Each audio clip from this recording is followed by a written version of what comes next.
जय हिंद बहनें, जय हिंद। आज भी एक वीडियो बना के डाल रही हूँ। यदि अच्छा लगे तो कमेंट्स करके बताइए। अगर ऐसी कोई बात दिल को छू जाए तो अपनी ज़िंदगी में उतारने का कोशिश कीजिएगा। अपनी ज़िंदगी में उतारने का कोशिश कीजिएगा। देखिए, आज मैं बहुत खुश हूँ, बहुत खुश हूँ। आशा करती हूँ कि आप लोग भी खुश होंगे, आप लोग भी खुश होंगे। जिस भगवान ने मेरे को इतना ज़्यादा खुशी दी है, उस भगवान को दिल से धन्यवाद देती हूँ, दिल से थैंक यू बोलती हूँ, दिल से शुक्रिया अदा करती हूँ। देखिए, आज रामलला चर्चा के विषय पूरे संसार में बने हुए हैं, लेकिन हमारे विदुषी महिलाएं, जो बुद्धिमान लड़कियां हैं, जो विद्वान पुरुष हैं, जिनको आत्मज्ञान प्राप्त है, जो अपने आप पे निर्भर हैं, वो कितना सुंदर सुंदर, कितना अच्छे अच्छे बातें बताते चले जाते हैं, बताते चली जाती हैं। सुनने लायक हैं और अपने जीवन में उतारने लायक भी हैं। उसमें से जो कुछ मैं सीखी, वह बातें आप लोगों के साथ शेयर करना चाहती हूँ। देखिए, आजकल जो हमारी ज़िंदगी में बीत रही है, वही यदि ध्यान से देखें तो वही बातें रामायण और महाभारत में आती हैं। वही बातें सिर्फ हमें देखने और सुनने की नज़रिया चाहिए और सिर्फ देखने और सुनने से काम नहीं चलेगा। अपने जीवन में उसको यूज करना चाहिए। तो जो पुरुष है वो राम बने, माता कैकेयी की बातें मानकर जंगल में जाए और अत्याचारियों से, राक्षसों से पृथ्वी को बचाए। जो उससे प्रताड़ित हो रहे हैं, उनकी रक्षा करे और अत्याचारों को नाश करे। राम तो जंगल में गए थे, लेकिन आज हमारे घर रूपी जंगल में जो राक्षसे हैं, अत्याचार हैं, उसको नाश किया जाए, उसको नाश करे राम बनकर। और सीता बनकर भी जो रावण जैसे अत्याचारी हैं हमारे घर परिवार समाज में, उनको नाश करे और अपने पति देव से नाश करवाए। वैसे सीता भी बने, राम जैसे पति भी बने और सीता जैसे पत्नी बने, जो कि सोना के नगरी रावण के हर ले जाने पर भी वो सब कुछ ठुकरा दी। लेकिन आज की जो सब कोई नहीं है, पर कोई ऐसी लड़कियां हैं जो थोड़े अपने स्वार्थ के लिए, भौतिक सुख के लिए अपना अस्मत गवा बैठती हैं।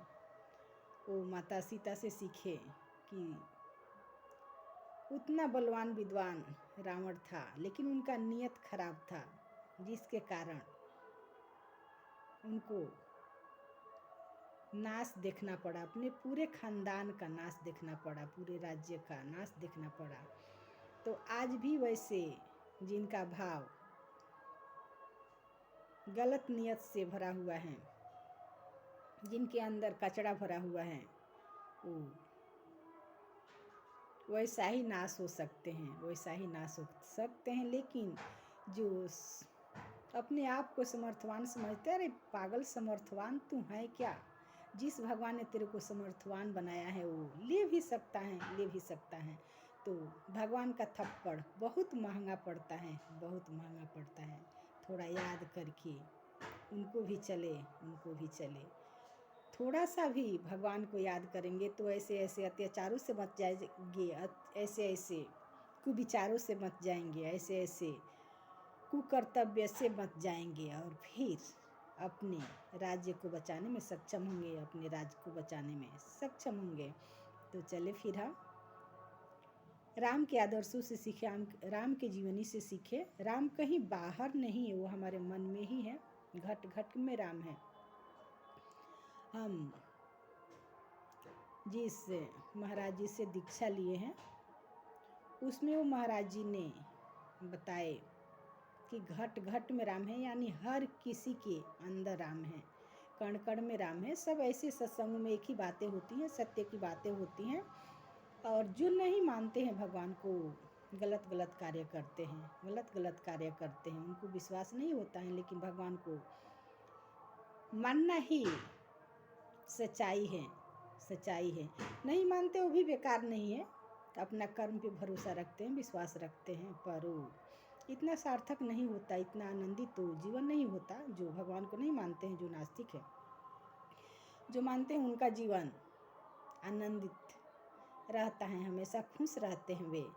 तो फिर चले हम राम राज लाए, पहले राम जैसा भाव लाए, भाव से बाहर प्रकट आएगा, क्योंकि जो अंदर रहता है वही बाहर निकलता है। तो जैसा हम अंदर सुगा पाल रखेंगे वे ही बाहर निकलेगा। तो आप अपने आप से पूछिए कि आप अंदर तोता पाल रखें या कोई सांप, यानी गलत कुविचार पाल रखे हैं अपने अंदर, या सुंदर सुविचार। जो कुछ भी हम करते हैं गलत या सही, उसका परिणाम हमारे ऊपर आएगा। याद करके चले, याद करके चले, नहीं तो उसका परिणाम कोई दूसरा नहीं भोगते, हमारे को ही भोगना पड़ता है, हमारे को ही भोगना पड़ता है। चाहे कितना भी कोई धनवान हो, ज्ञानवान हो, बुद्धिमान हो, लेकिन उसका सही यूज नहीं करते, सही दिशा में खर्चा नहीं करते, तो उसका परिणाम गलत ही आएगा, गलत ही आएगा। कितने ऐसे बुद्धिमान लोग हैं, कितने ऐसे बुद्धिमान लोग हैं जो कचड़े में अपना धन को, धन तो बहुत मेहनत से कमाते हैं, छल कपट से भी कहीं कमा लेते हैं, लेकिन जैसे आता है वैसे ही चला जाता है। उसको कचड़ा में बेकार जगह फेंकते हैं। फेंकना ही समझो, जो बेकार जगह खर्चा करते हैं, बेकार जगह किसी को सताने में, किसी को कष्ट देने में, किसी को हक छीन कर दूसरे को मदद करने में खर्चा करते हैं, वो तो कचरा ही है ना। उसका भी परिणाम आएगा, उसका भी परिणाम आएगा। यदि उसका परिणाम आता है और भगवान का न्याय होता है तो बहुत महंगा पड़ता है। ये बार बार बातें मेरे दिमाग में आ जाता है, और ये बात सच भी है। पहले लोग कहा करते थे अगले जन्म में मिलेगा, लेकिन अभी अगले जन्म में नहीं, इसी जन्म में मिल जाता है, मिल जाता है। लेकिन उसका भी जब भोगने का समय आता है तो कितने ऐसे महान विद्वान हैं, विदुषी हैं, जो दूसरे के सर पे थूक देते हैं, बोलते हैं उनके कारण ऐसा हुआ, उनके कारण वैसा हुआ। किसी के कारण कुछ भी नहीं होता है, कुछ भी नहीं होता है। सबसे पहले आप मेहनत से कमाइए और अपने आप पे भरोसा रखिए। इतना तो जरूर रखिए कि हम अपने कमीनी से अपना खर्चा तो चला सकते हैं, अपने बाल बच्चे को पाल सकते हैं, अपने बीवी बच्चे को देख सकते हैं, अपने माँ बाप हैं उनको देख सकते हैं। इसके लिए दूसरे के तरफ हाथ पसारना न पड़े। हाँ, कभी ऐसी ज़रूरत पड़ जाए तो किसी का हेल्प लेना चाहिए, हेल्प लेना चाहिए, पर उससे ज़्यादा उसको चुका देना चाहिए, चुका देना चाहिए। लेकिन आज ऐसा नहीं हो रहा है, ऐसा नहीं हो रहा है। जिस किसी ने किसी से हेल्प के लिए कुछ ले लेते हैं, धन संपदा जो कुछ भी ले लेते हैं, या शरीर से हेल्प ले लेते हैं, वो भूल जाते हैं। अपना समय आता है, जब करने की बारी आती है तो भूल जाते हैं। तो यही परिणाम उसका बुरा होता है, उसका बुरा होता है। जब फिर से समय आता है तो कोई हेल्प नहीं करते, कोई हेल्प नहीं करते। कोई हेल्प करे या ना करे, यदि कर्म उनका अच्छा रहता है तो भगवान हेल्प ज़रूर करते हैं, कोई ना कोई तरीका उनके तरफ भेज ही देते हैं, कोई ना कोई नियम उनके ऊपर लगा ही देते हैं। और जिनका कर्म बुरा रहता है उनके ऊपर तो आता ही आता है, परिणाम उसका बुरा ही आता है, और भगवान का थप्पड़ लगता ही लगता है। तो चलो फिर भगवान का थप्पड़ खाना है या भगवान का प्यार लेना है, ये हमारे ऊपर निर्भर करता है, हमारे ऊपर निर्भर करता है। तो चलो आज बस इतना ही। जय हिंद, जय हिंद।